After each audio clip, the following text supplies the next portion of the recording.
Chào các bạn. Hôm qua lên Facebook mình thấy có bạn nhắc đến ngày 20 tháng 10.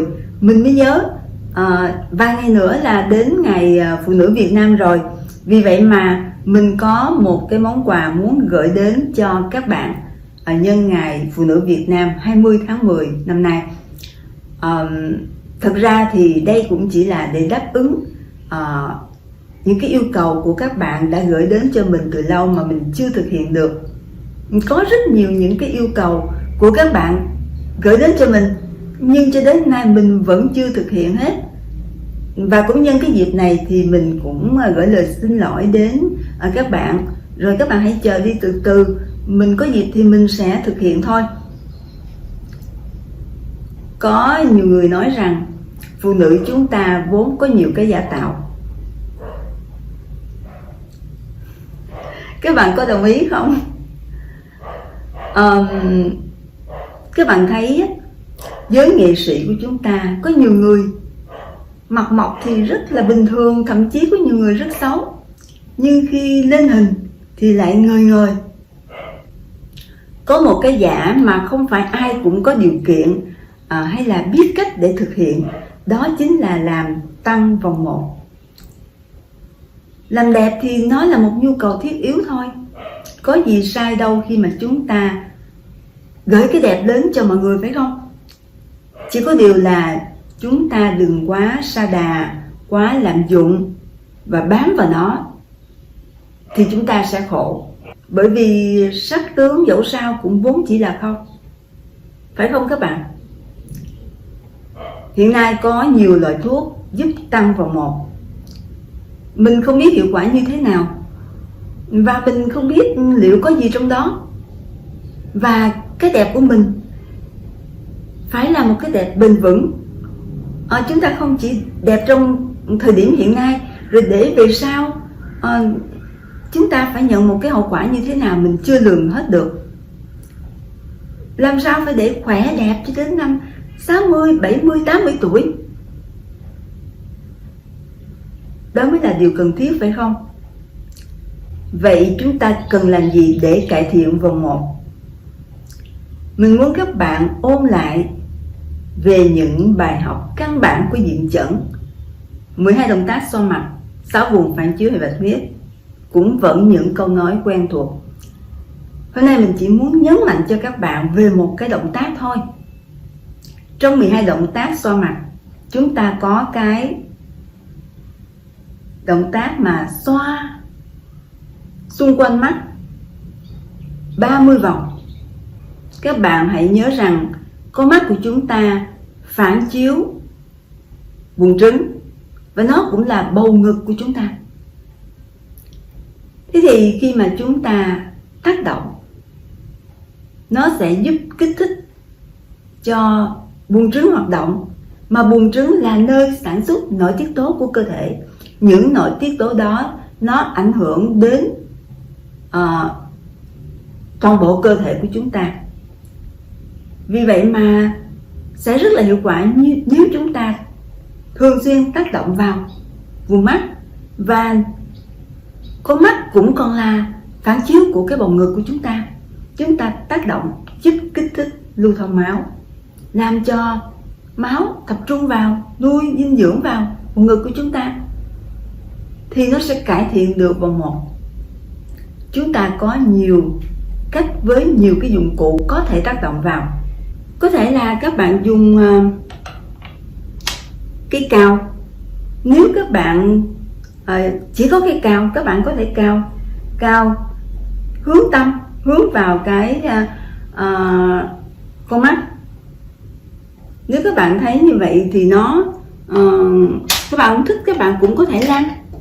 Các bạn lăn vào. Nhưng cái cách mà hay nhất vẫn là chúng ta dùng cái búa nhỏ.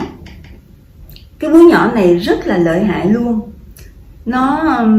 Các bạn biết khi mình đau răng á, mình chỉ cần gõ vài chục cái. Mình đau đâu mình gõ đó. Ví dụ như mình đau ngay bả vai, đau cột sống cổ, mình chỉ cần gõ như thế này. Mình đau răng thì mình chỉ cần gõ ở phía ngoài. Và bây giờ mình muốn giới thiệu với các bạn một tác dụng nữa là chúng ta gõ quanh cái con mắt của chúng ta.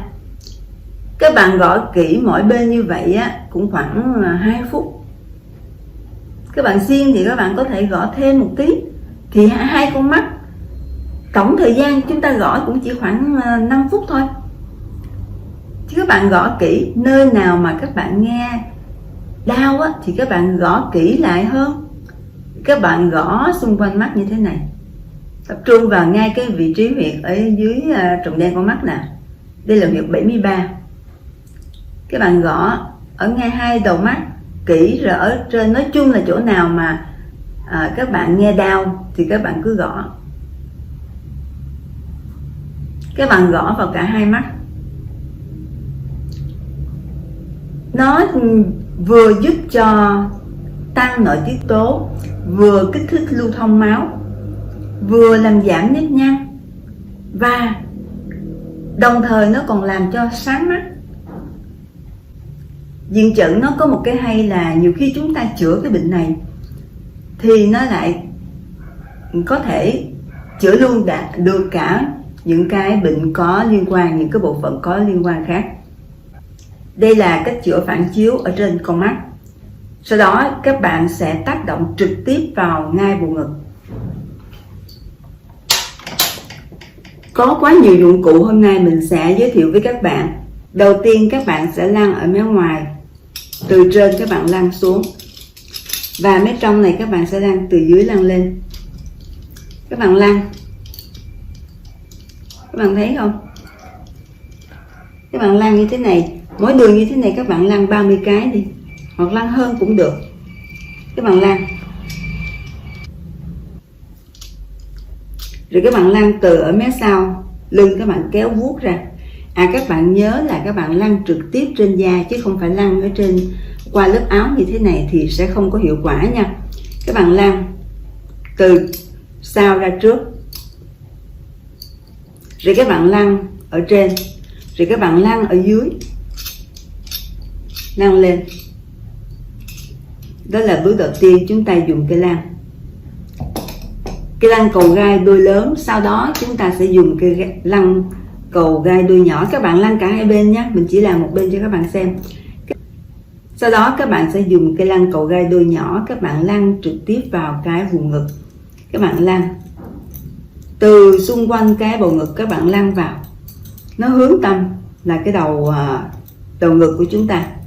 Các bạn lăn để kéo máu về nuôi cái bầu ngực của chúng ta. Đó là cái bước lăn. Sau đó các bạn sẽ dùng cái dụng cụ hít. Đây gọi là kêu là dụng cụ hít.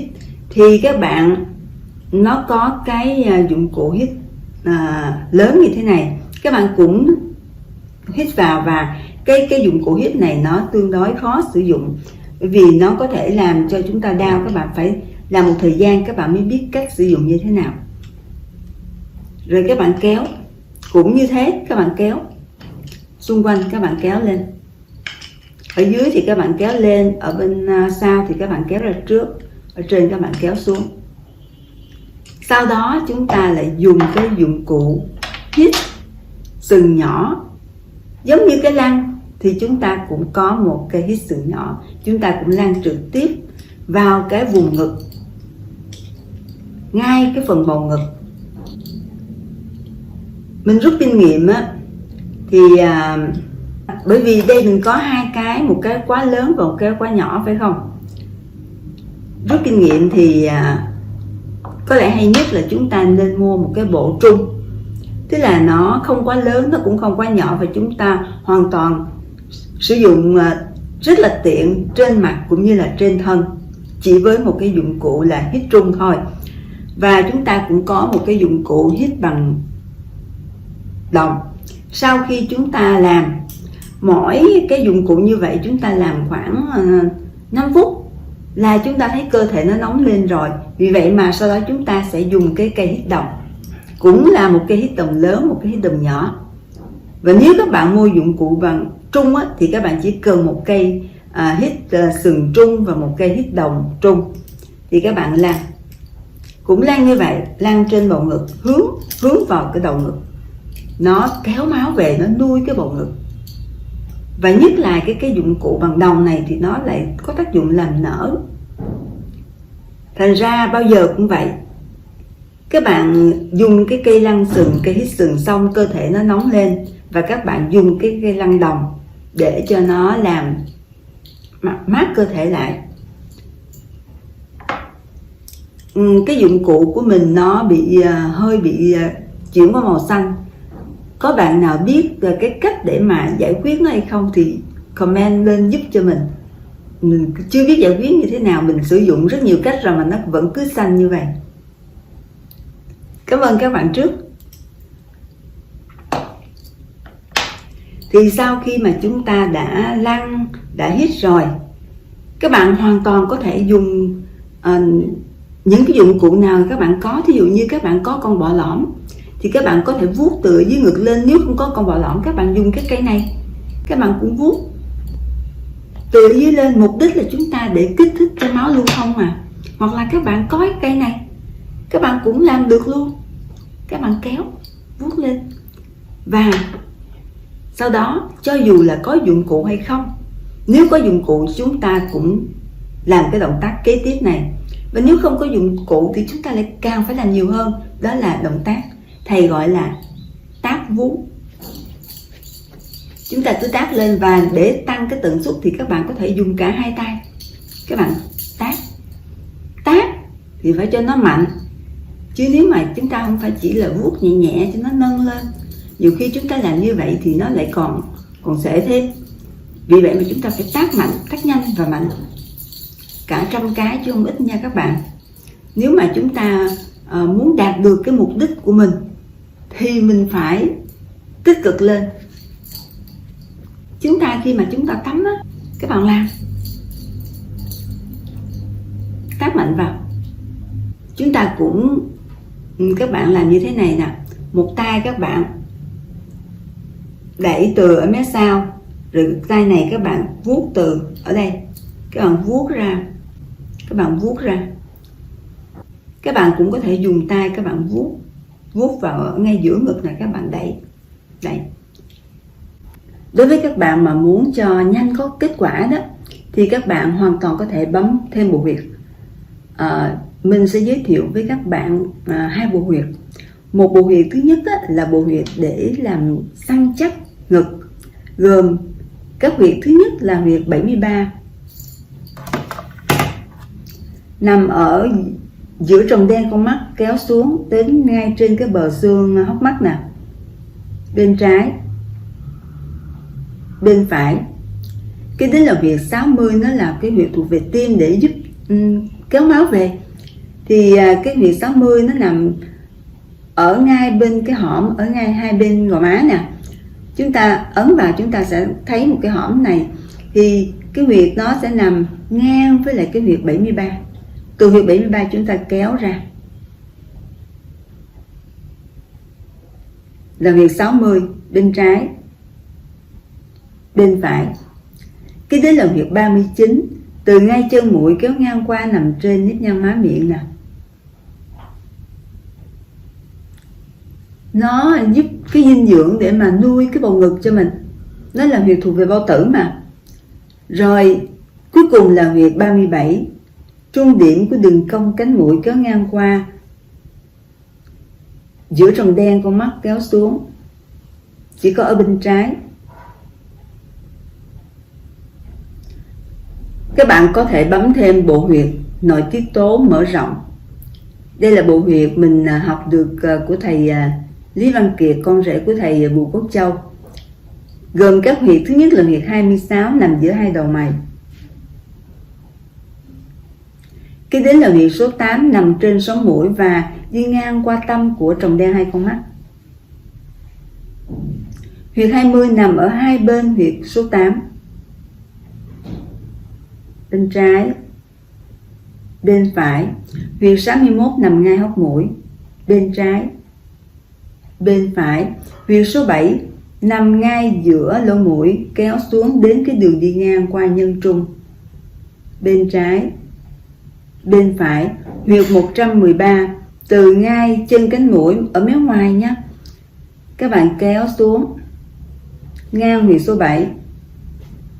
Bên trái, bên phải, huyệt 17, từ mép miệng kéo lên bên trái, bên phải. Cái đó là huyệt 38. Nó nằm cũng sát với là huyệt 17 đó, nằm trên cái đường pháp lệnh. Bên trái, bên phải. Huyệt 290 thì từ hai bên cánh mũi kéo lên, giao nhau trên sống mũi là huyệt số 1. Thì huyệt 290 nó nằm ở hai bên huyệt số 1. Bên trái, bên phải. Huyệt 235 nằm ở hõm môi dưới, nó nằm dưới huyệt 127. Huyệt 189, trên sống mũi của chúng ta có một cái G. Các bạn dây vào đó, đó là huyệt 189. Huyệt 12 nằm kế bên huyệt 20, cũng ngang với huyệt 20 và số 8. Bên trái, bên phải. Huyệt 103 giữa trán. Và sau khi mà bấm, mình cũng quên nữa là bấm cái bộ huyệt nội tiết tố á, chúng ta nên đưa về cái bộ vị là 73. Tức là sau khi bấm cái bộ nội tiết tố đến huyệt 103 xong á, thì các bạn sẽ bấm huyệt 73 để đưa cái bộ nội tiết tố đó về ngay cái bộ vị là ngực. Các bạn nhớ kỹ thuật dây ấn huyệt là hoặc là chúng ta ấn nhún 3 cái, hoặc là chúng ta dây 30 vòng. Các bạn làm buổi tối rồi các bạn dán cao. Các bạn không dán cao thì cũng được, nhưng dán cao thì nó sẽ hiệu quả hơn. Chỉ như thế là xong. Nếu các bạn tích cực làm thì đôi khi chỉ cần 1 tuần, 2 tuần là các bạn đã thấy có hiệu quả rồi. Các bạn trước khi làm các bạn hãy đo đi, rồi sau một thời gian làm các bạn đo lại. Một cách nữa là chúng ta cần bổ sung đủ lượng dinh dưỡng. Các bạn biết rằng để cho cơ phát triển thì chúng ta phải cung cấp đủ đạm. Và cái nguồn đạm mà mình khuyến khích các bạn dùng đó là đạm thực vật, từ các loại hạt, các loại đậu. Nó vẫn tốt hơn so với những cái loại đạm từ động vật.